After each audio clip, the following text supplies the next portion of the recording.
Boa noite, galera, tudo bem? Com vocês?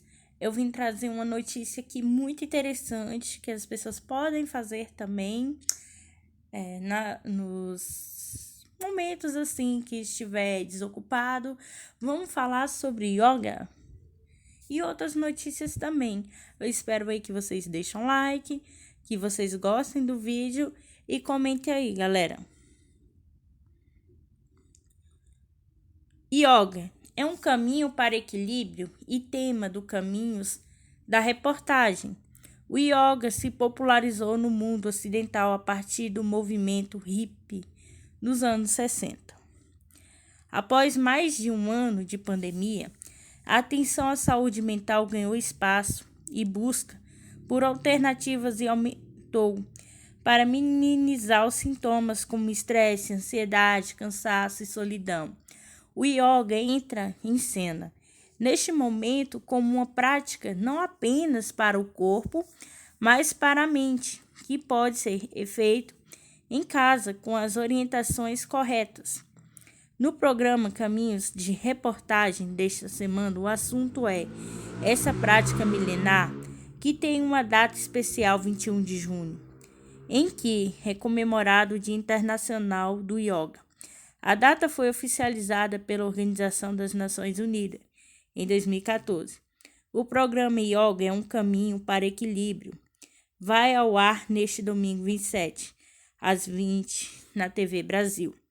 Com o isolamento social, a aposentada Renata Varela teve que parar de praticar karatê, aikido, equitação, por isso resolveu dar uma chance ao yoga, o que já tinha tentado fazer quando era mais nova. Eu sou de artes marciais, então quando fiz yoga achei chato e parei retomei agora. Conta com aplicativos de celular e plataformas na internet. Renata começou a praticar logo. Percebeu os benefícios, fiquei mais elástica, mais calma, faço exercício de respiração. Isso me ajuda, por exemplo, montar a cavalo. Durante a pandemia, a professora brasileira de yoga, Pri Leite, que mora nos Estados Unidos, viu um aumento estrondoso nas buscas por suas aulas na internet. Já ultrapassou 42 milhões de visualização.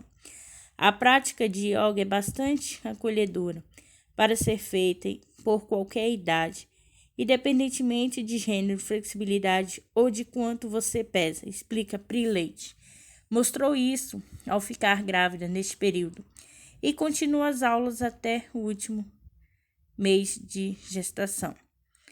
A autora do blog Cadeira Voadora, Laura Martins, cadeirante e praticante de yoga há 25 anos, desde a primeira vez em que procurou uma professora, não houve nenhum impedimento para que praticasse, simplesmente a professora foi me passando exercícios e me conhecendo para ver o que podia fazer. A gente foi se aperfeiçoando.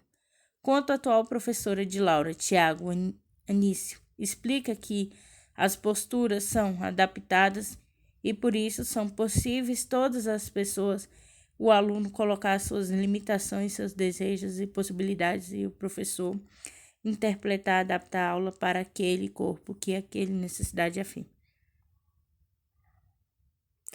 Na escola Mafagafo, em Brasília, prática de yoga foi levado para criança a partir de 1 ano e meio de idade. Professora Nambi Kaur conta que as aulas exigem uma preparação maior para entrar no universo lúdico infantil, mas o retorno é recompensado.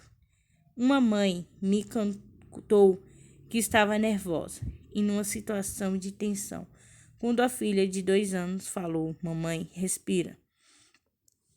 O yoga se popularizou no mundo ocidental a partir do movimento hippie nos anos 60. Anos depois, a professora de educação física especialista em yoga, Marcos Rojo, teve contato com prática ainda na faculdade, fez diversos cursos na Índia e já no Brasil montou com outros professores o primeiro curso de especialização em yoga na Universidade Brasileira.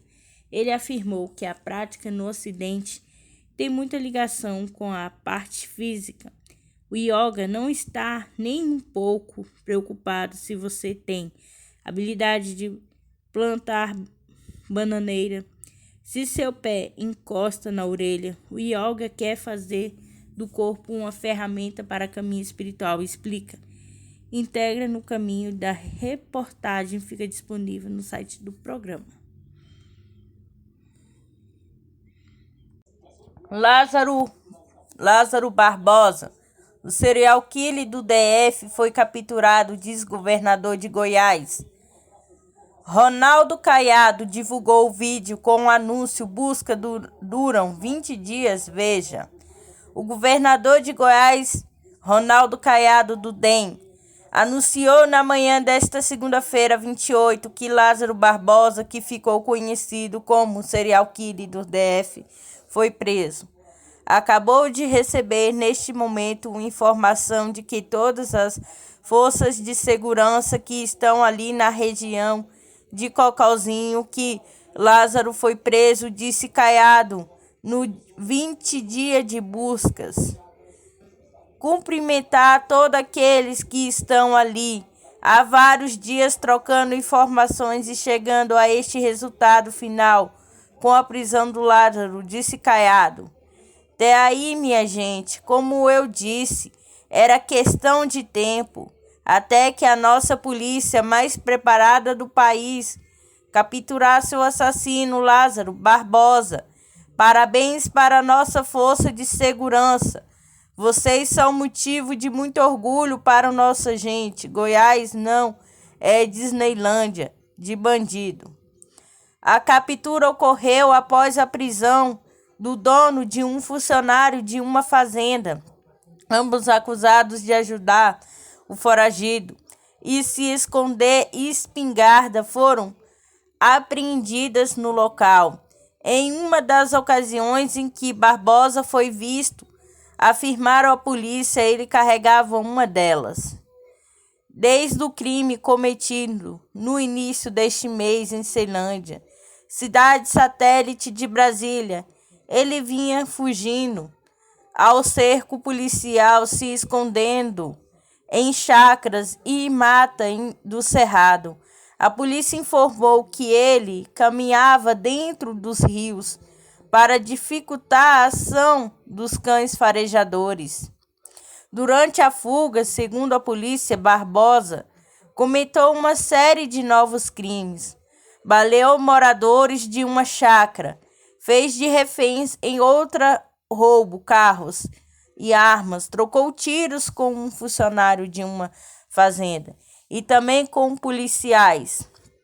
Uma mega operação foi montada com o objetivo de capturá-lo, incluindo policiais estaduais de Goiás e do DF. As polícias federais e rodoviárias federal foram mobilizadas, mais de 270 agentes de segurança. Barreiras foram montadas nas rodovias que levam ao Cocalzinho, onde os policiais revistavam o interior de veículos porta-malas na suspeita de que o fugitivo pudesse ter coagido o motorista e transportá-lo. As buscas também eram feitas por helicópteros e também por drones, como sensores que detectavam o movimento no fim da semana. A Secretaria de Segurança Pública de Goiás havia divulgado nota na qual afirmava que havia sido incorporados às forças-tarefa 2 cachorros do Corpo de Bombeiro, que passaram a totalizar 5 sedes, que uma delas atuou na busca dos desastres de Brumadinho. A equipe de inteligência da PRF também foi incorporada à força-tarefa durante o fim de semana. Durante esse período, as buscas alteraram a rotina da região. Predominante rural, muitos moradores fecharam suas propriedades e seguiram para outras localidades com medo. No dia 9 de julho, uma quarta-feira, Barbosa invadiu uma chácara em Ceilândia, DF, possivelmente para roubar, segundo apontam as investigações. Matou um casal e 2 filhos. Cláudio Vidal de Oliveira, 48 anos, Gustavo Vidal, 21, Carlos Eduardo Vidal, 15, foram assassinados no local. Os corpos estavam sob folhas para que não fosse visto pelas buscas aéreas da polícia. Cleonice Andrade, 43, foi levado como refém e seu corpo foi localizado 3 dias depois às margens de um córrego sem roupas. De acordo com a polícia, a vítima foi executada com um tiro na nuca. Desde então, relatos apontam que ele invadiu outras propriedades no DF, em Goiás, trocou tiros como funcionário de uma fazenda, roubou arma, veículos e abrigou um caseiro a cozinhar e fumar maconha com ele. Além de quadruplo latrocínio, manta para roubar. Em Ceilândia, atribuía a ele uma tentativa do mesmo tipo penal de 2020. Ao invadir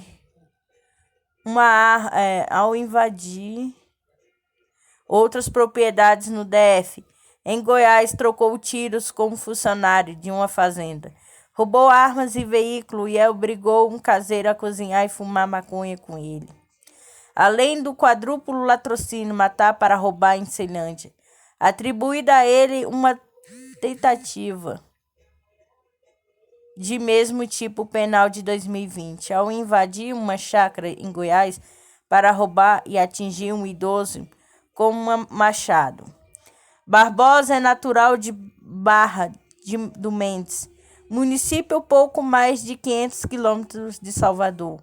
Foi lá que registrou sua primeira passagem pela polícia. Um duplo homicídio, capturado escapou 10 dias depois. Ele responde também por crimes de estupro, roubo à mão armada, porte ilegal de arma de fogo, acusação que levou à cadeia em 2013, no DF. Após 3 anos, progrediu para o regime semiaberto e fugiu da cadeia, de acordo com a informação da Secretaria de Administração Penitenciária do DF. Ele não retornou ao sistema após saída temporária. Em 2018, Barbosa foi preso pela polícia de Goiás, mas conseguiu escapar novamente. Desde então, vinha sendo procurado pela polícia. Lidamos com um psicopata, disse secretário de Segurança Pública de Goiás, Rodney Miranda. Antes da captura, uma pessoa que, se puder, vai fazer refém e, se puder, vai matar. Com a Folha Expressa. Sebrae, pequenos negócios têm a maior taxa de mortalidade. Presidente do Sebrae disse que a menor taxa de sobrevivência entre os pequenos negócios está relacionada à capacidade de gestão, a maior experiência e o conhecimento do ramo.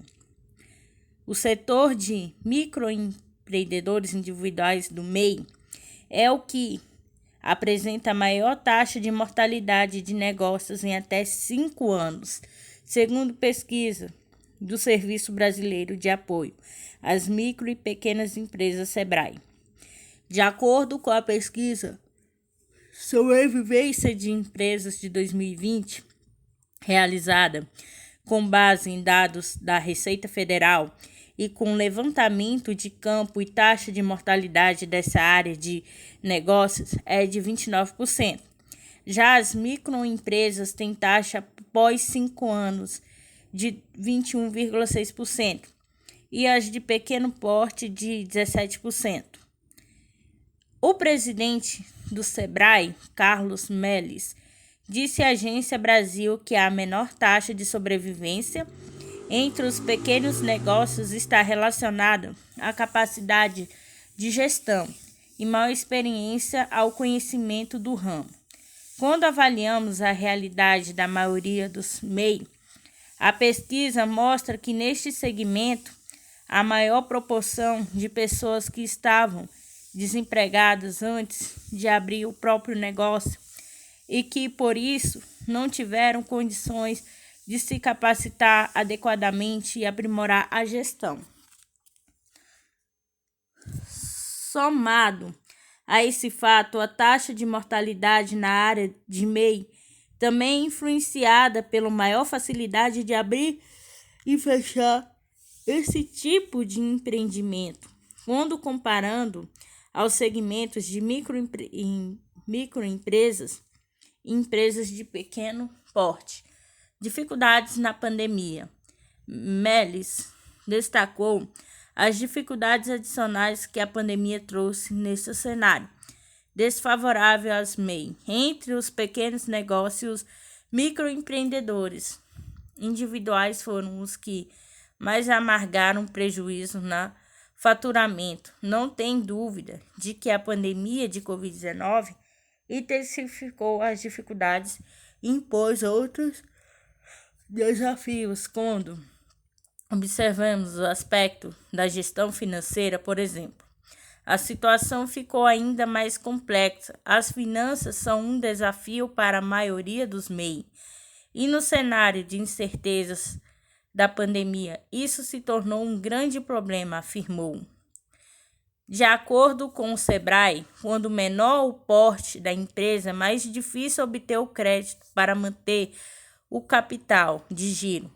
Conseguir superar o obstáculo com as causadas pela pandemia de Covid-19, mais de 40% dos entrevistados citaram como causa de encerramento da empresa. A pandemia para 22%, a falta de capital de giro foi primordial para o fechamento do negócio. A pesquisa também detectou que 20% dos antigos empresários reclamaram do baixo volume de vendas e da falta de clientes. Entre as empresas que encerraram as atividades, cerca de 34% dos entrevistados acreditam que ter acesso a crédito poderia ter evitado o fechamento. Ainda segundo o levantamento, apenas 7% desse grupo de empresas solicitaram crédito bancário e obtiveram o êxito. Segmento. Ao analisar a sobrevivência por setor, o levantamento mostrou que a maior taxa de mortalidade é verificada no comércio, onde 30,2% fecham as portas em 5 anos. Na sequência, aparece a indústria de transformações com 27,3% e serviços com 26,6%. As menores taxas de mortalidade estão na indústria extrativa, 14,3%, e na agropecuária, 18%. Minas Gerais e o estado com maior taxa de mortalidade, 30%. O Distrito Federal, Rondônia, Rio Grande do Sul, Santa Catarina apresentaram um índice de 29%.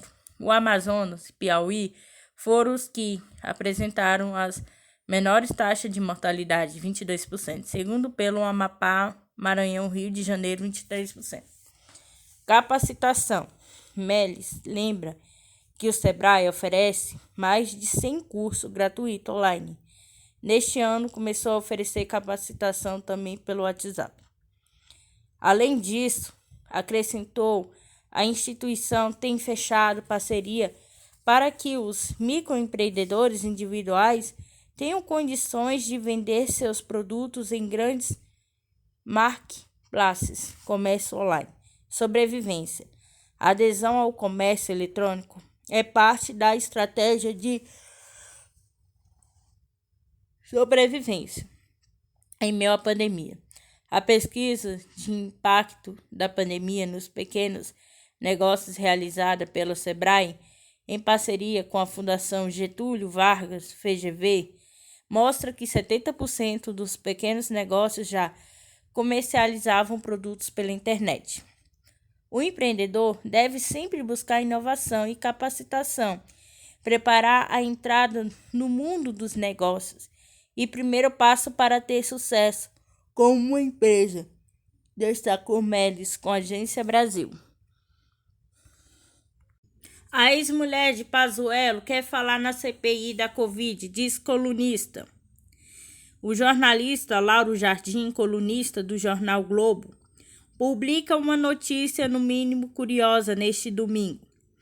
A ex-mulher do general Pazuello, ex-ministro da Saúde, teria procurado a CPI da Covid no Senado e demonstrado o desejo de falar àquele grupo de trabalho. Omar deverá comparecer a uma reunião preliminar com a candidata bomba mais potente da CPI, antes do depoimento oficial propriamente dito, mas levará outros colegas como testemunha. Quem vive, verá.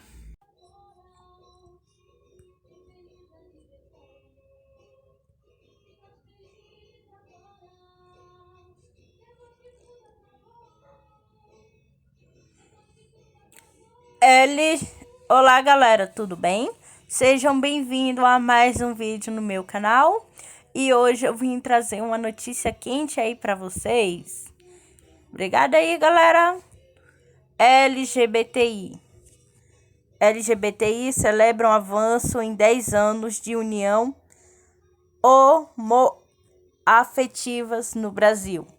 No Dia Internacional do Orgulho LGBTI, comemorado hoje, lésbicas, gays, bissexuais, transexuais, travesti, intersexuais falam sobre direitos conquistados. Sim, unânime dos 11 ministros do Supremo Tribunal Federal, STF, reconheceu em 2011 as uniões homoafetivas como entidades familiares, abrindo caminho a uma década de avanço para a população de lésbicas, gays, bissexuais, transexuais, travesti, intersexuais, LGBTI. Brasileiros reconhecida pela Comitê Nacional do Brasil do Programa Memória do Mundo da Unesco como Patrimônio Documental da Humanidade. Decisão completou 10 anos de 5 de maio de 2021, assim como já fazem bodas casais que se uniram a partir dela e celebram neste Dia Internacional do Orgulho LGBTI 28, direitos conquistados em década de luta por igualdade e dignidade. As advogadas Patrícia Farina, de 35 anos, e Fernanda Marques, de 49 anos, já namoravam há 6 anos, quando o Supremo abriu as portas para que anos mais tarde elas se casassem em um cartório no bairro da Liberdade, em São Paulo. A realização de casamentos homoafetivos em qualquer cartório do Brasil foi garantida em 2013 pelo Conselho Nacional de Justiça, CNJ. E em 2015, as duas decidiram assinar os papéis por um motivo pragmático. Lembra Patrícia que até então não tinha casamento como um sonho. Quando a gente pensou em ir para os Estados Unidos, vimos que não ia rolar de conseguir o visto se não estivéssemos casadas. Ela não tinha imóvel nenhum e era autônoma, então era muito fácil negarem o visto dela. Lembra Patrícia que foi surpreendida pela emoção que o casamento trouxe. Deu tudo errado. A gente acabou não indo para os Estados Unidos, mas foi tão importante. A minha chavinha virou exatamente na hora em que ela colocou a aliança no meu dedo. Fiquei muito emocionada. Ali comecei a achar que era meu sonho. Eu não sabia. Foi muito especial para mim.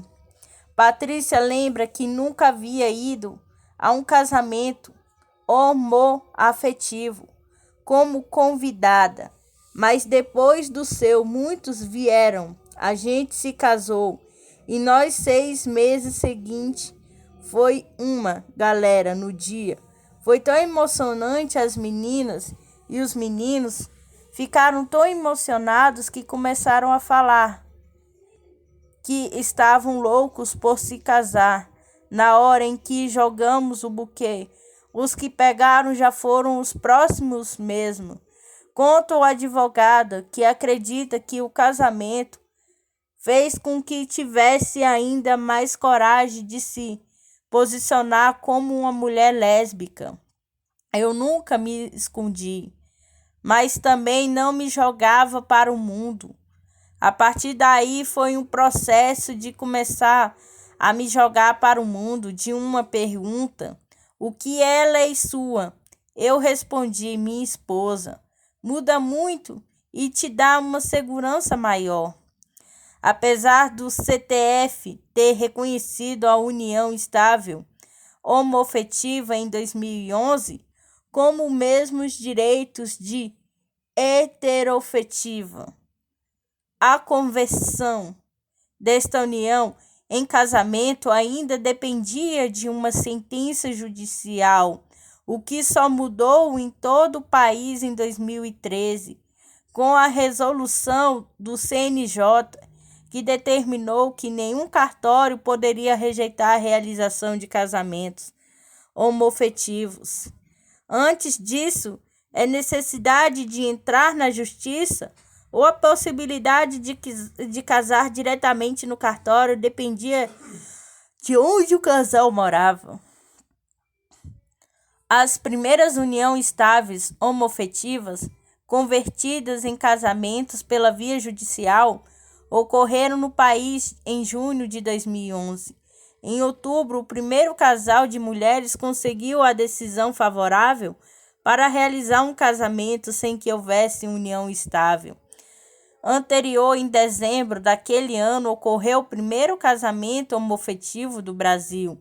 Afirma diretamente em cartório sem sentença judicial em Porto Alegre. Ao tomarem conhecimento dessa possibilidade, o cientista político Lucas Rezende, de 38 anos, o empresário Felipe Matos, também de 38 anos, foram a esse cartório gaúcho em junho de 2012. A incerteza se conseguiam ou não formalizar a união fez com que nem marcasse uma festa para celebrar a contra. Lucas, que chegou ao cartório ainda inseguro sobre o que aconteceria. Quando nós casamos, a gente não sabia se o casamento ia acontecer mesmo, se seria suspenso, se seria cancelado pela justiça ou qualquer coisa do tipo. Lembra ele que não deixou de comemorar a união como uma festa meses depois, com amigos, com celebrantes. Foi a primeira festa de casamento homoafetivo de todo ali. Muitos dos amigos que estavam lá tomaram coragem para se casar depois do nosso casamento, e isso foi muito legal. Além do orgulho de poder celebrar seu relacionamento com qualquer casal, Lucas conta que a formalização foi um passo fundamental para muitos outros na vida. Depois fizemos planos de saúde juntos, que foi a primeira coisa, em conta bancária juntos. Depois compramos uma casa juntos. Por fim, adotamos uma criança. Foi uma questão que só se tornaram possível depois da formalização do nosso casamento. Conta ele que acredita que a decisão do CTF e do CNJ impulsionaram também a visibilidade dos casais LGBTI na imprensa e na publicidade. A presença dos casais homoafetivos na cultura e na sociedade, na mídia e no programa ainda é pequeno, porque há muito mais pessoas que são casais homoafetivos, mas o avanço que houve é importantíssimo, significativo, indica progresso e a inclusão, por mais que haja ondas de retrocesso. Primeiro passo. No Dia do Orgulho LGBTI, celebrado em 28 de junho, para lembrar a data em que os gays, lésbicas, bissexuais, transexuais, travestis que frequentavam bar Stonewall em Nova York se rebelaram contra a repressão preconceituosa da polícia. Reivindicaram os direitos civis em uma marcha nas ruas das cidades americanas. Desde então, mais de 50 anos se passaram e as uniões civis entre sexuais passaram a ser garantidas em 34 países, segundo a Associação Internacional LGBTI. Em 28 pessoas do mesmo sexo puderam se casar no Brasil, de acordo com a estatística do Registro Civil, reunidas pelo IBGE. Cerca de 28 mil casais homoafetivos oficializaram o casamento entre 2013 e 2019. Os direitos estendidos à população LGBTI a partir da sucessiva decisão do Judiciário desde 2011 devem ser comemorados, mas a falta de leis sobre o tema também preocupa, na opinião do presidente da Associação Brasileira de Famílias Homotransafetivas, do ABRAFH, Saulo Amorim. Ele lamenta que a decisão foi um primeiro passo, que não foi o segundo por leis que consolidam esses direitos. Além da Covaxin, da CPI da Covid quer investigar negociações para a compra de vacina chinesa. Senadores defendem apuração de relação de líder do governo com a empresa que tem apoio de bolsonarista. Integrantes da CPI da Covid querem apurar uma negociação envolvendo a vacina chinesa. Confidencia e o ministro da Saúde, a empresa Belch Farmacêutica, como sede em Maringá, Pará, atuou como representante do laboratório CanSino Biológico no Brasil. Senadores avaliam que é necessário aprofundar essa linha de investigação para saber se houve participação do líder do governo na Câmara, Ricardo Barros, PP, Pará, que foi feito de Maringá, um dos sócios de Belch e filho de um empresário próximo de Barros. Tem essa movimentação para a compra da vacina chinesa como empresa de Maringá, com ligação próximas de Barros. Não quero acusá-lo de nada, mas é muita coincidência, disse neste domingo 27 o senador Otto Alencar, do PSD Bahia, que é membro do colegiado. A CPI vai apurar sem dúvida nenhuma, afirmou. Além disso, senadores citam que empresários aliados do presidente Jair Bolsonaro têm atuado em favor das negociações para a compra da Convidência. Entre eles estão Luciano Hang, das lojas Avan, e Carlos Vizardi, fundador da rede de ensino de idiomas Vizardi. Em 4 de junho, o ministro da Saúde assinou uma carta de intenção de compra de vacinas da CanSino. A negociação envolvia 60 milhões de doses e um custo de 17 cada uma. Em nota, o Ministério da Saúde afirmou que a empresa CanSino não é mais representada pela farmacêutica Belch, que acordo não foi fechado. A pasta recebeu o comunicado da Agência Nacional de Vigilância Sanitária da Anvisa no último dia 17/6. Dessa forma, a negociação que estavam em andamento foram canceladas, disse em nota. Procurador, neste domingo, Belch não retomou os contatos feitos pela Folha. Um pedido para uso emergencial da vacina do CanSino no Brasil foi apresentada pela Belch à Anvisa no dia 19 de maio, segundo a agência.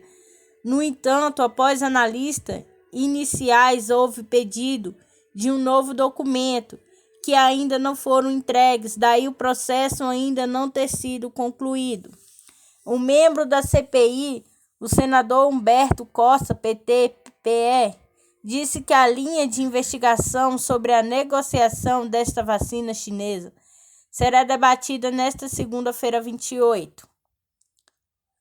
Está marcado uma reunião do grupo majoritário do colegiado, ou seja, dos senadores da oposição independentes. O assunto deve fazer parte do depoimento de Wizard previsto para esta semana. Além disso, a CPI deve aprofundar a investigação sobre a suposta irregularidade na compra da vacina chinesa Covaxin. A gente tem 2 depoimentos importantes, do Wizard e o do empresário da Precisa Medicamentos, Francisco Maximiano. Dependendo dos depoimentos, a gente pode ter novas convocações e quebra de sigilo. Dificilmente vamos conseguir terminar a investigação no tempo inicial previsto, disse Costa. Fabricada pela Biotech, a vacina Covaxin é negociada no Brasil pela Precisa Medicamento, empresa que tem no quadro societário a Global Gestão de Saúde S.A. A Global responde uma ação de improbidade por contrato de 20 milhões assinados em 2017 com o ministro da Saúde para importação de medicamentos para doenças raras. À época, Barros era o chefe da pasta e produtos não foram entregues. Em depoimento à CPI, nesta sexta-feira 25, o deputado Luiz Miranda, do DEM-DF, disse que alertou o Bolsonaro em março sobre suposta irregularidade na compra da Covaxin. Miranda também relatou que Bolsonaro teria ligado a Barros ao rolo nas negociações para a compra da vacina indiana. Barros negou ter participado da negociação. A suspeita de irregularidades na compra da Covaxin pelo governo Bolsonaro foi revelado na Folha no dia 18 de junho. Com divulgação do teor do depoimento de Luiz Ricardo Miranda, servidor do Ministério da Saúde, irmão do deputado Luiz Miranda. O servidor disse que na 8ª, no Ministério Público Federal, que recebeu uma pressão atípica para agilizar a liberação da vacina indiana contra a Covid-19 desenvolvida pelo laboratório Biotech. Nessa linha de investigação, a CPI deve analisar nesta semana uma série de requerimentos para ouvir servidores e empresários relacionados à Covaxin, disse Otto. A lista incluiu uma convite a Barros. Serão apreciadas também as convocações de Regina Célia Silva Oliveira, servidora do Ministério da Saúde e fiscal do contrato com Biotech, e Roberto Ferreira Dias, diretor do Departamento Logística da pasta.